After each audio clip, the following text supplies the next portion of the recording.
Hello everyone, আসসালামু আলাইকুম। আমি আজকে রান্না করব গরুর মাথার চামড়ার গোশ। এই গোশটা অনেক মজা হয় খেতে, অনেক মজা লাগে রুটি দিয়ে, আবার পরোটা দিয়ে, ভাত দিয়ে। এখন আমি এই গোশটা প্রেসার কুকারে সিদ্ধ করে নেব। আমি এক বাটি গোশ দিয়ে আবার এক বাটি পানি দিয়ে এখন আমি স্বাদ মতো লবণ, হাফ চামচ হলুদের গুঁড়া দিয়ে গোশটা আমি সিদ্ধ করে নেব। প্রেসার কুকারে সিদ্ধ করে নিলে আমার রান্না করতে সুবিধা হইব, এই গোশটা তাড়াতাড়ি নরম হয়ে যাবে। আমার গোশটা সিদ্ধ করা হয়ে গেছে, এখন আমি গরম মশলা দিয়ে একটু ভেজে নেব। আমার গরম মশলাটা ভাজা হয়ে গেছে, এখন আমি পেঁয়াজটা দিয়ে দিলাম। পেঁয়াজটা একটু লাল লাল করে ভেজে নেব।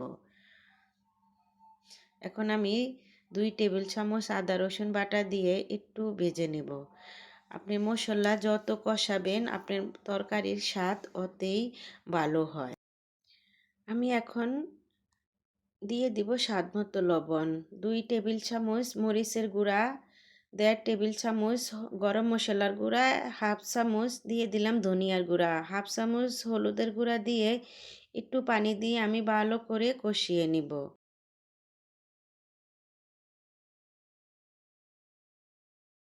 আমার মশলাটা দেখেন কষানো হয়ে গেছে, উপরে তেল উঠে আসছে।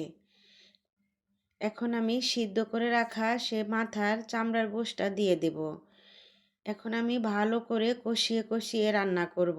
এই গোশটা আপনি যত কষিয়ে রান্না করবেন অতই তরকারির স্বাদ হয়। গোশটা কষানো হয়ে গেছে, এখন আমি আলু দিয়ে দিব।